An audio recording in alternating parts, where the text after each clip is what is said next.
and welcome back to another video. Ayan, nandito tayo ngayon sa may Montjuic.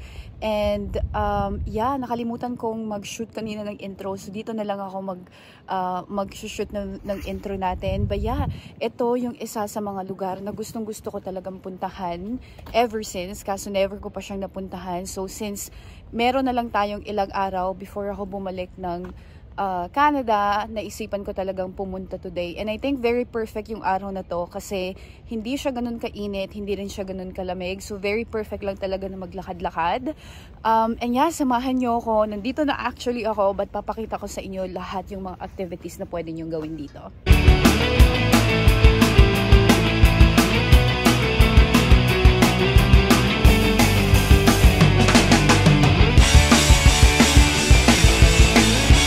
So, ayan guys, ito yung parang schedule nila and then yung rate. So, since December ngayon, open sila from 10 AM to 6 PM. Tapos, yung fare is 10 euros siya for adult and $8 siya for one-way ticket. So, yung two-way ticket yung kukunin natin para balikan tayo.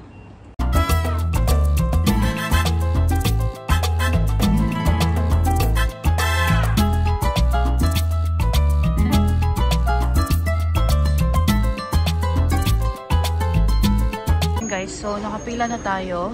Maliit lang, ay, maiksi lang naman yung pila para bumili ng ticket. Tapos, doon na rin sasakay.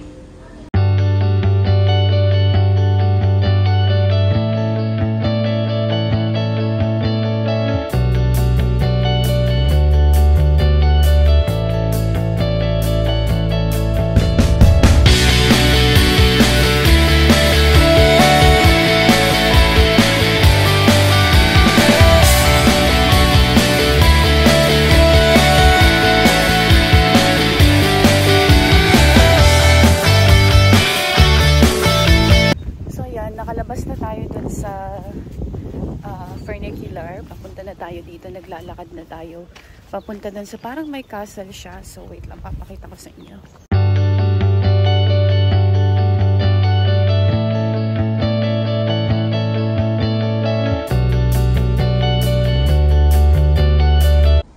Before lang tayo magpunta dun sa castle, meron akong nakitang parang overlooking dito. Ang ganda. Oh my God. Kita mo yung buong port ng Barcelona. Super nice.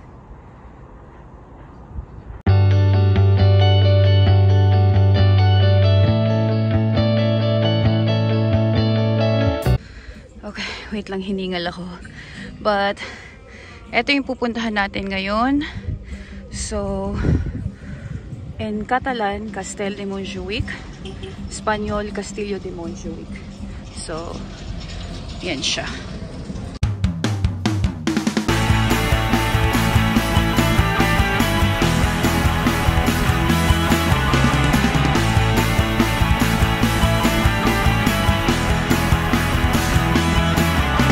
So, ayan guys, may ticket pala pag pupunta ka dito. So, bumili lang ako para siyang 12 euros.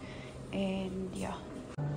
So, meron silang parang exposition dito before tayo pumunta ng tawag dito, nung castle. So, pinasok ko lang siya. Ang dilim. Wala naman masyadong makikita dito. Parang super dilim lang. Oh my God. Ano to? Ah, okay. Nice. Ganyan lang siya. Ito guys, nakakatakot. Mag-isa ko lang, tas ang dilim. Kasi hindi ko gets kung ano tong mga to. Kasi hindi masyadong kita eh. So yan, para siyang tunnel. Tapos may ilaw doon. Hindi ko alam kung pupunta pa tayo dyan or didiretso na lang tayo doon sa... Oh! Wow! Pwede bang pumunta doon? Anyways. I think ganyan lang siya. Para siyang tunnel lang talaga, tas mag-isa ko lang dito. Ano pala yung explanation niya? So, eto yung exhibition, My Kingdom for a Light. Eto yung English na parang explanation niya. So, My Kingdom for a Light is a play on King Richard's famous last words. Richard III, a forever reminder that material objects around us are many and variable, that anything can potentially change its meaning at any time, and what might be overlooked and insignificant could become just what one needs. Ay, ang ganda pala nung ano niya, meaning niya, no? Tapos parang meron siyang hagdan dito, yung pag-hingoting.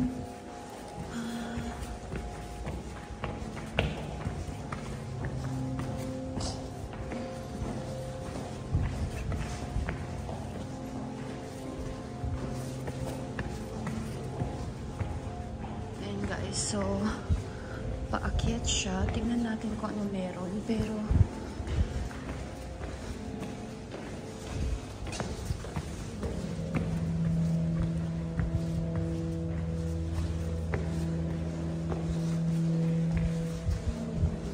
ayan guys, so para siyang 3 floors. Very interesting na nakakatakot kasi madilim, tapos wala masyado ng tao. Tingnan natin kung ano nandito. Ayan. May liwanag na. Oh my God. Ah, nice. Ayan siya. Mga tunnel-tunnel pala dito, no? So, ito yung parang sa taas niya. Parang may courtyard dito. Tapos, may coffee shop ata doon. And then, yan lang siya.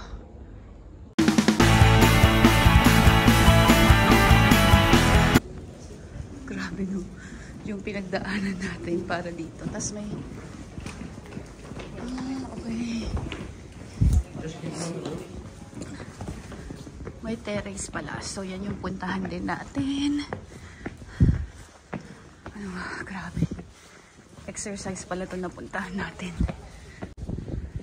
Oh my God, worth it naman pala yung nilakad natin kasi tignan nyo. Tapos since hindi nga kasi season today, very konti lang yung tao. So, yeah. And then yung view natin is yung dagat. Hinihingal ako guys. Pasensya na. Grabe talaga yung nilakad natin. Ah, meron pa pala dyan sa baba. Okay. Ganda. Maganda siyang picture spot. Unfortunately, walang magpipicture sa atin. So, video na lang tayo.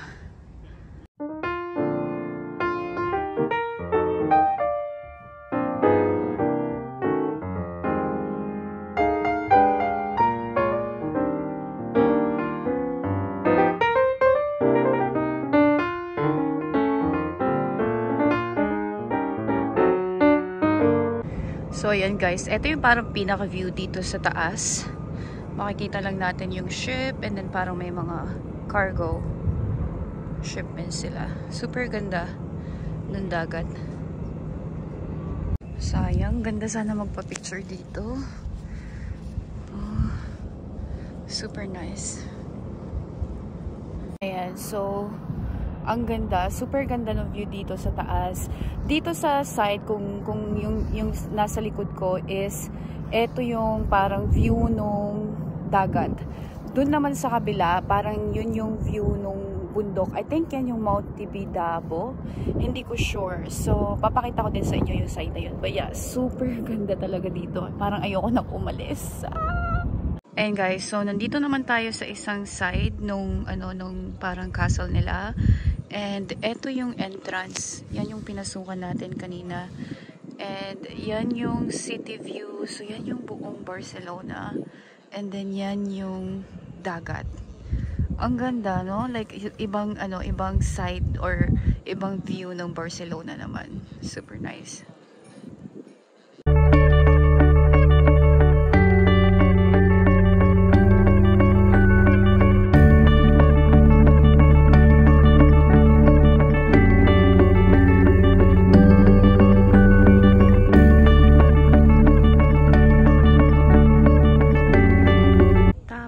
Dito naman sa ibang side, kasi 4 na sides to, diba? So yung pangatlo, yun lang din yung city view niya, mas kita mo yung buong Barcelona dito sa side na to, I guess. Gusto kong malaman kung paano pumunta dyan. Yan kasi yung gusto ko talagang puntahan eh. Akala ko dito na siya banda, pero hindi. Parang lalakarin mo pa. Parang medyo malayo siya. So, we'll see. But eto yung parang city view. Yan yung buong parang view ng city of Barcelona. Yan. Eto naman yung view nung courtyard dito sa taas. Super laki ng space. Mas maganda sana kung parang meron silang mga ilagay dyan, no? Para hindi sayang. But, okay na rin. Okay, so tapos na tayo dito sa parang pinakataas ng castle. So, bababa na tayo. Hanapin natin yung isang magandang castle na lagi ko talaga nakikita pag sinesearch ko yung Montjuic. So, yeah. Dito pala guys, may mga parang pintuan na pwede kang puntahan. So may mga exposition sila, parang ganyan. Tapos merong mga different expositions na pwede mong makita.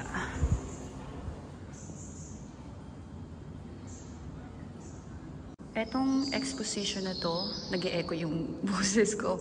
Parang for, I don't know, parang birds. Ata, mga different birds siguro dito sa Catalonia.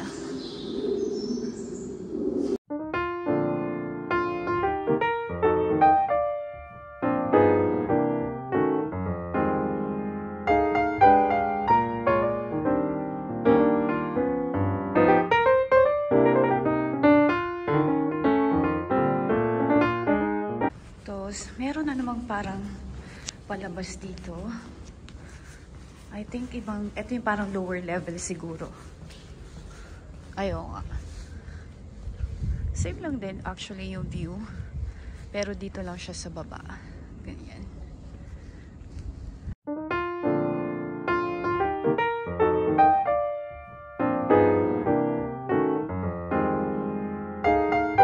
Ayan, mag-e-exit na tayo kasi mga 1 oras na rin tayo dito. And hinahanap ko nga yung isang castle. Yun yung kailangan natin puntahan. And parang sa baba pa siya. So, yeah. Hanapin natin kung saan papunta doon. Makatakot naman itong exit nila. And guys, so, ginugol ko kung paano pumunta doon sa sinasabi kong parang castle. Iba pala to. Ito yung parang Montjuic Castle. Kailangan mong sumakay ng cable car para pumunta dito. Tapos 29 minutes walk siya from here. So, magki-cable car lang tayo tapos i-google natin kung paano pumunta doon.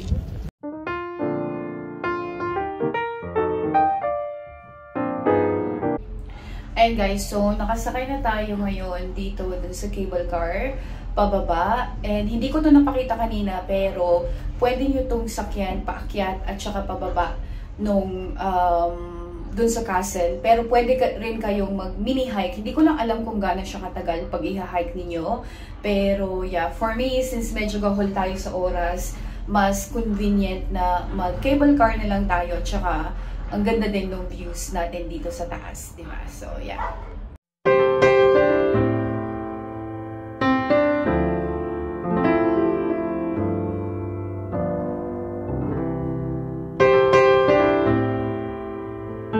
Ayan guys, kitang-kita yung Sagrada Familia dito. Ayan siya.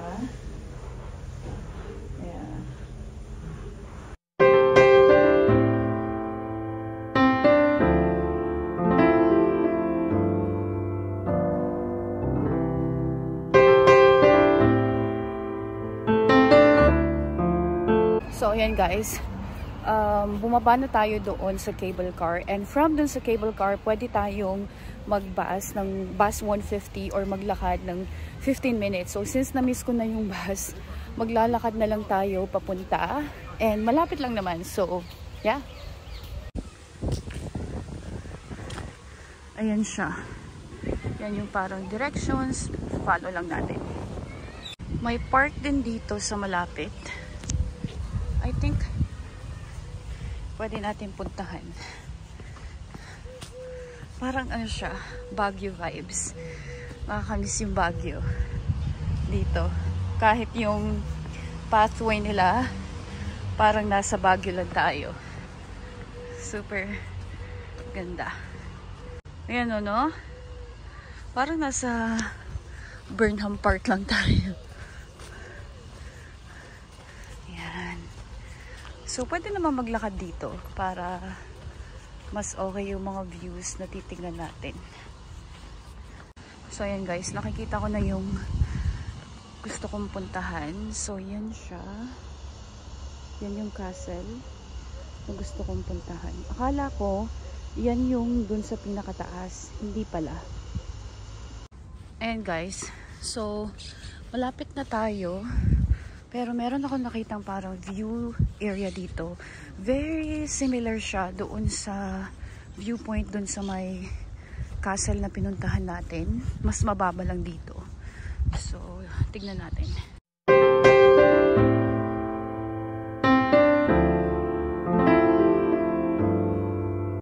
Ayan, so eto yung view. Malapit lang pala dito yung Plaza España. So, nakikita nyo yung arc na yan. Plaza España yan. So, isa din yan dun sa parang magandang destination dito sa Barcelona. Super lapit lang pala. Yung building na tinitignan pala natin is, ito siya. Yung museum pala to. Nakita ko to eh. Kaso, wala silang available na spot for today. So, unfortunately, hindi tayo makakapunta.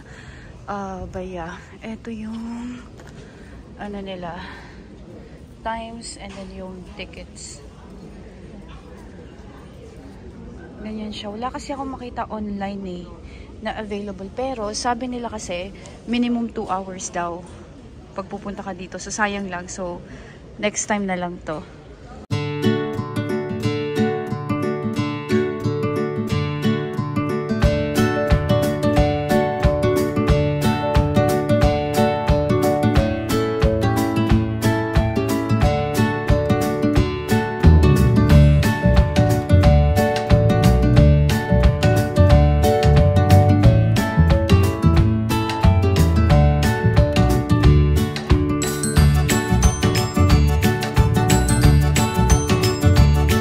So yan, ito yung view dito. Kita mo yung city. So maganda yung city view nila dito. Tapos may mga coffee shop dito. Yan.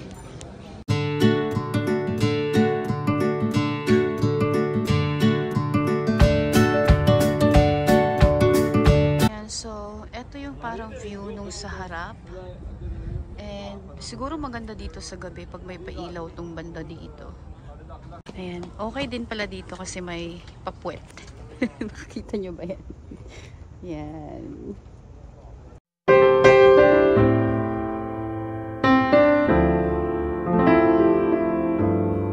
Ayan. So, ina-enjoy lang natin yung view dito. Okay lang din, no? Parang ano, like very simple siya. Yung titignan mo talaga dito is yung view.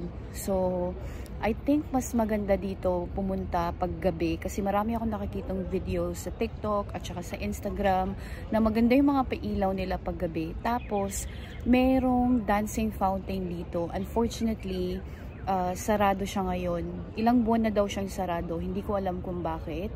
Pero kung pupunta kayo dito, isa to dun sa magandang activity na kailangan ninyong gawin. Pumunta kayo dito sa Montjuic. Pero iba pala yung Montjuic Castle. Tas eto yung museum na pupuntahan ninyo. Mga 15 to 20 minutes walk siya. Pwede rin kayong mag-bus. Yun nga yung bus 150. Pero medyo magkalayo sila. Akala ko magkalapit lang. And akala ko eto yung castle na nakikita ko online. Iba pala. So eto yung castle, yung pinapakita ko sa inyo kanina. I mean like yung museum. And then yung una nating pinuntahan, yun yung Castel de Montjuic. So yun yung difference niya. Okay, so papakita ko sa inyo yung parang other view nung museum. So yan siya. Ang ganda ng architecture niya. And para sa akin, mas maganda yung architecture nito kesa doon sa castle na pinuntahan natin kanina.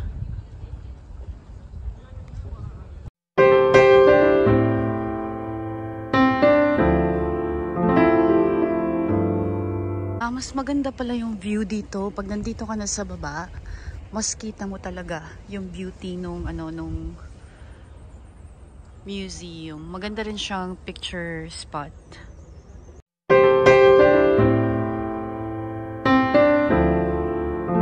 Ayan, lalakad na tayo. Naghahanap ako ng metro kung paano umuwi.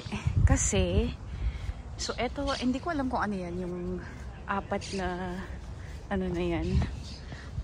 Pero, kung familiar kayo dito sa Barcelona guys, yan na yung Plaza España. So, eto, yan. Plaza España na yan eh. So, ibig sabihin, meron tayong pwedeng i-take na metro dyan pa uwi sa may Sagrada Familia. So, yeah. Ayan. Closer view lang tayo. Kasi, feeling ko, eto yung parang dancing fountain. Kaso nga sarado. Kasi parang yan lang yung nakita kong parang malaking fountain eh. Pero, closer view lang nung sinasabi kong Plaza España.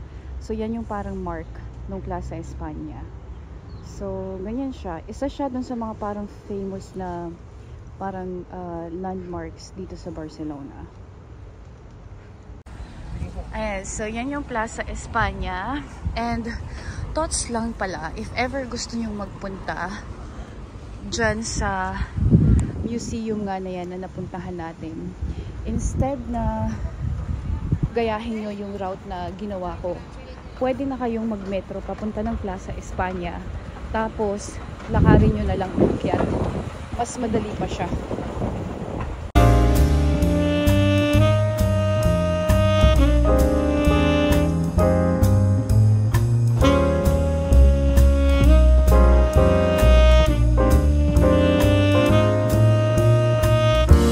And guys, so, nag-google ko na kung paano umuwi. Yan yung view natin. And mga 30 minutes siya pauwi dito sa Sagrada Familia. And nagmamadali na rin kasi akong umuwi kasi meron tayong Christmas party na a-attenda ng alas 8. So, pa 5 o'clock na siya. So, kailangan kong magpalit. And yeah, thank you so much for watching yung video na to guys. Sana nag-enjoy kayo. So yeah, again guys, thank you so much for watching yung video na to. Pag hindi pa kayo nakapag-subscribe, please make sure to subscribe, i-like niyo yung video pag nag-enjoy kayo. And let me know kung ano pa yung mga suggestions or content na gusto niyo pa makita dito sa channel na to. So see you guys next time. Bye!